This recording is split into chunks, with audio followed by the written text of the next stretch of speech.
Hi, everybody. Welcome back to episode 32 of In My Plant-Based Kitchen.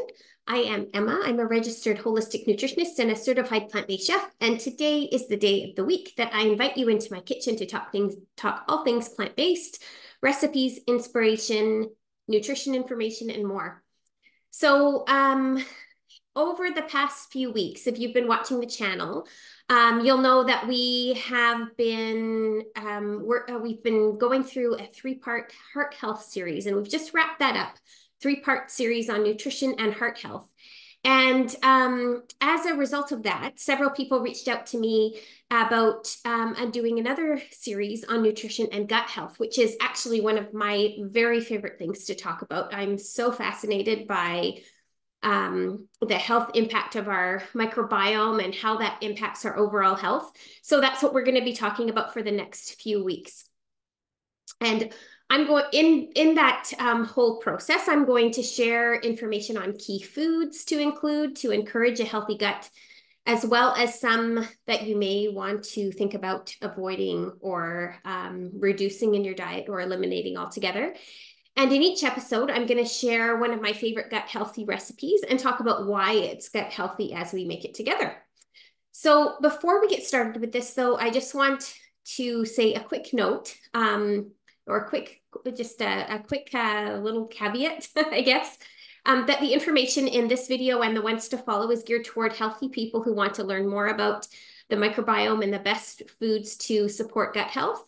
If you have a serious gut or other related health issues, some of the things that I'm going to be talking about in the next few episodes, such as eating a lot of fiber, may not work for you right now, may not work for you at this stage. And if that's the case, feel free to reach out to me personally with your questions, or keep an eye on the resources that I'm going to be sharing. I'm going to be sharing some of the information from some of the foremost plant-based gut doctors out there. And of course, always talk to your health team before making any changes that you're unsure about. Okay, with that out of the way, let's get started. I'd like to start by just setting the stage. When we talk about the microbiome, we are talking about all the microorganisms, mostly bacteria, but also fungi and parasites and viruses and others that reside within and on our bodies. So humans have been found to be host to so many microorganisms that microbiome scientists now refer to us as human microbe hybrids. Science fiction-y or what? The majority of these microbes are found in our gut and primarily the large intestine, but whole ecosystems are also found on our skin, in our mouths and noses, in our lungs, all over and in all parts of our bodies. There's a description of the microbiome from Harvard R.H.N. School of Public Health that I think really evokes a helpful image. And that is, picture a bustling city on a weekday morning. The sidewalks are flooded with people rushing to get to work or to appointments. Now imagine this at a microscopic level, and you have an idea of what the microbiome looks like inside our bodies, consisting of trillions of microorganisms, also called microbiota or microbes, of thousands of different species. Now, the ecosystems that make up our microbiome are absolutely critical to our health and well-being. The type of bacteria that live within us and how many there are of various kinds plays a really important role in our health. And all of this has a lot to do with what we're eating, because what we eat is what they are eating too. And once we wrap our heads around that, this all starts to fall into place. A lot of information starts to fall into place and make sense. If we eat a good variety of healthy fiber-rich foods, we feed the helpful types of bacteria and they thrive and do wonderful things for us, such as keeping our immune system strong and resilient, improving our digestion and the absorption of nutrients that we take in, manufacturing important vitamins and proteins, reducing systemic inflammation, and many, many, many more functions too. On the other hand, if we eat a lot of processed junk foods, a lot of sugar, or a lot of animal products, we feed the types of bacteria that are not so helpful, and they thrive in our gut, and they can do things like produce carcinogens and toxins, that become problematic. They can interfere with bowel function. They can cause intestinal infections. They can promote inflammation and even conditions like colon cancer.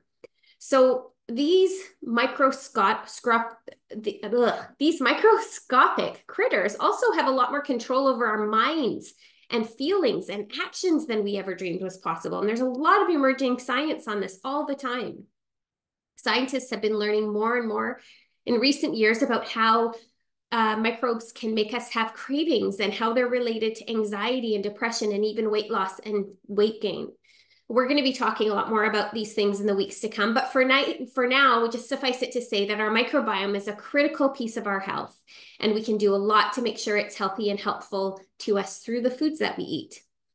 So before we move on to today's recipe, I'm breaking this down because it's a lot of information to absorb, and I think it's helpful to absorb it in smaller chunks. So I've sort of designed this to be a stepwise sort of introduction to the topic of microbiome and gut health. So before we move on to today's recipe, there's one more key thing I really want to leave you to think about, and that is, what does it mean to have a healthy gut? What does that actually mean in today's world? There are currently limited options as far as testing goes to tell you whether your gut is healthy, but many gastroenterologists define someone with a healthy gut as someone who is able to eat a wide variety of healthy whole plant foods without experiencing GI symptoms like diarrhea or constipation, nausea or vomiting, or problematic gas and bloating. Someone with a healthy gut is free of food sensitivities and intolerances, which are often indications that your gut has been damaged. And it's important to know that mild GI symptoms like gas are not necessarily anything to be worried about. It's when these symptoms become chronic, painful, or related to specific foods that you should start paying attention. When you're out of balance, you experience a state called dysbiosis. This is when inflammatory, harmful microbes have become more powerful than the helpful, beneficial ones. It's very much an ecosystem, a balance, a dance. You're always going to have different types of bacteria. Some are helpful, some are not. But when the helpful bacteria are more in control, when they're running the show, that's where you want to be. And when dysbiosis happens, the microbiome is not able to function the way it's supposed to, and which can result in a whole host of gut problems and consequential health conditions. Eubiosis, on the other hand, spelled EU-biosis, is a state of balance and harmony in your gut. And this is the state your microbiome is meant to be in. When you have eubiosis, the microbiome is functioning the way it should be. So what are the most important foods for us to include if we want to encourage a healthy microbiome and a healthy gut? So we're going to explore this in detail in the weeks to come. We're going to talk a lot about fiber and probiotic foods, probiotic rich foods, fermented foods, all of these good things. But it's really actually pretty simple.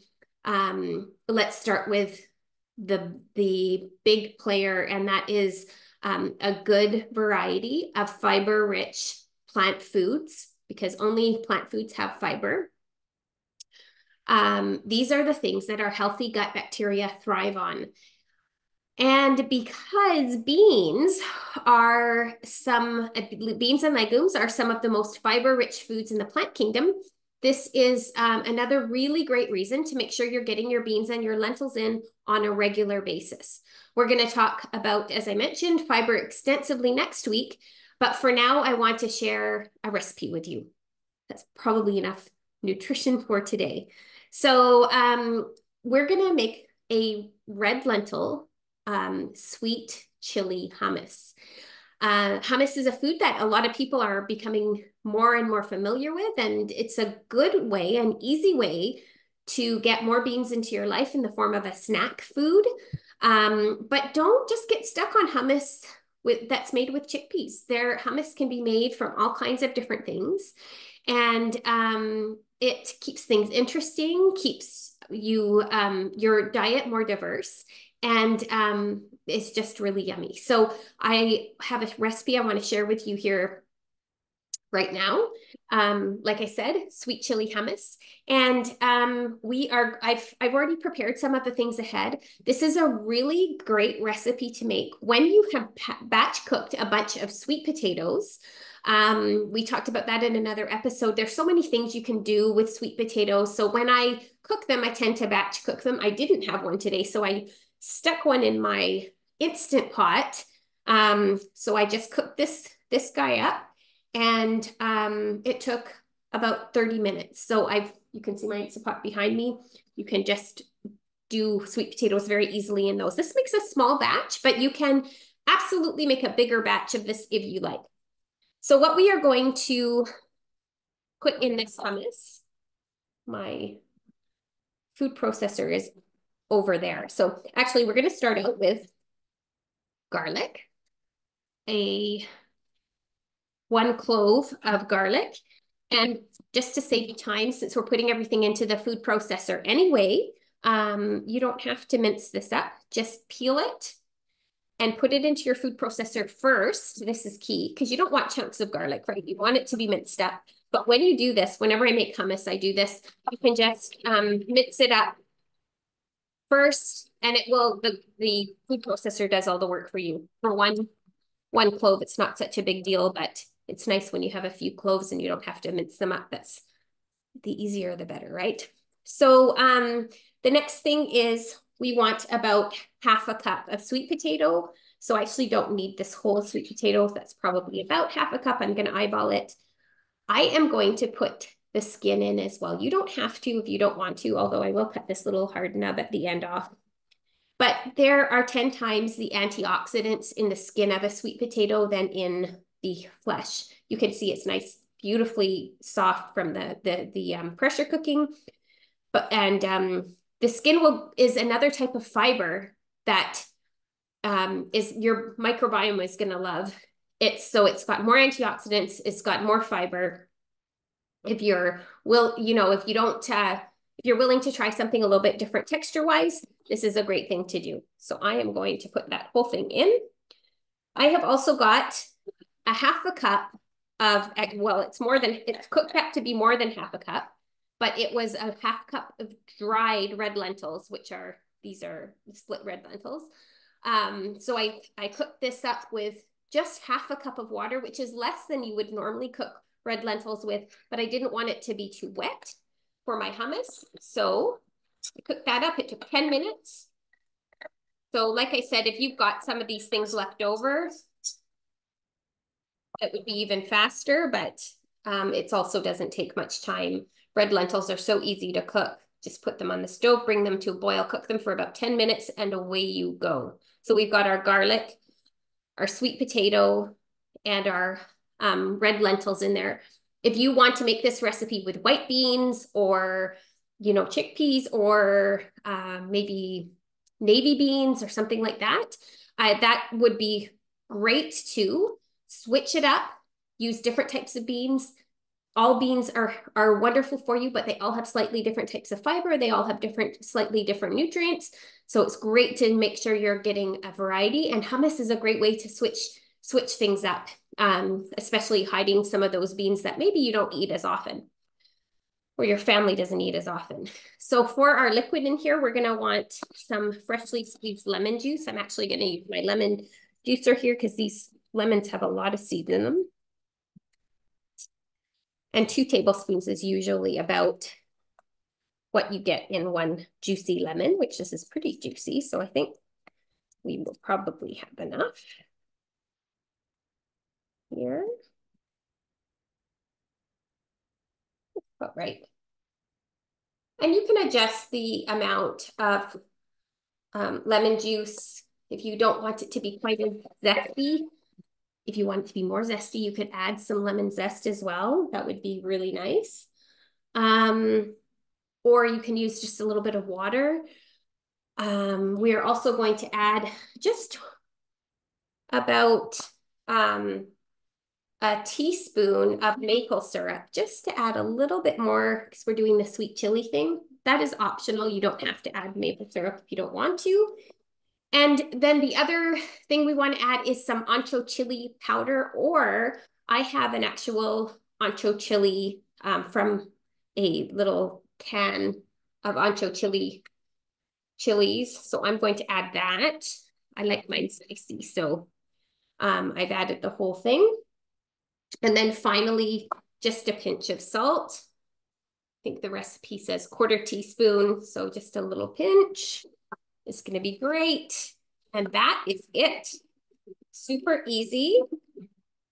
If you don't have ancho chili powder and you can totally use another kind of chili powder, a little bit of chipotle or, whatever kind of chili powder you have is fine. Just go easy on it if you don't love too much spice.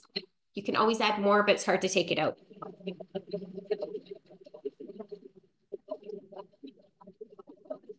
Just gonna down the sides, but you can see already it's coming together in a really nice hummus-like texture.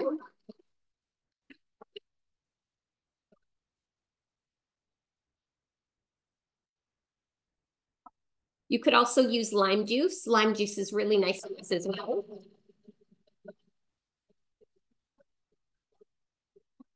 Chili lime. So feel free to experiment and use your different. I think I'm going to blend this up just a little bit more and then I'll plate it up. But instead of making you watch that, I'm going to just, I'll do that. I'm going to put it into this bowl and then I'm going to have it with a whole variety of colorful vegetables full of antioxidants and different types of fiber again. Again, we'll talk a little bit more about fiber and, why it's so important to eat a variety of different fruits and vegetables, beans and legumes, nuts and seeds next week. But I think we can probably leave it there for today. Hopefully this has inspired you. I hope you try a different kind of hummus, whether it's this one or another type of hummus this week. If you do, please let me know what it was and if what you added to your hummus or what you switched up for yourself this week. You can even take it as a challenge. In my support network group, we used to have a challenge every week and I loved seeing what people came up with. So, or tried that was new to them. It's a great way to kind of get yourself inspired. And one more thing before we go. Actually, I did want to talk about, actually the recipe part went so fast, I forgot to talk about it, but the reason we're using sweet potatoes and red lentils in here is not just the diversity. They are both really great sources of not only fiber, but also the potato is a great source of vitamin A, vitamin C. They've both got a rich variety of minerals. The red lentils are full of iron and zinc, and so really good variety of nutrients. And if those are things that you get less often, it's a great way to try to include those foods. So the resource, I'm going to share a different resource with you every week, but Fiber Fueled is a book that came out a few years ago by Dr. Will Bulsiewicz, who is a plant-based gastroenterologist. If you haven't heard of him, it's probably unlikely that you've heard of me and not him because he is very out there in the world of microbiome health and sort of has done a ton of wonderful work. He has a course, he's got a cookbook, a matching cookbook, which I actually have and I meant to pull out, but the Fiber Fueled cookbook. And he's on social media and doing all kinds of really wonderful, inspiring work all the time about the benefits of plant-based eating for healthy microbiome. So do check him out. I will leave the link to his website in my show notes, along with any other links I can think of that might be helpful for today. And thanks for joining me. I hope to see you next week. Have a great week.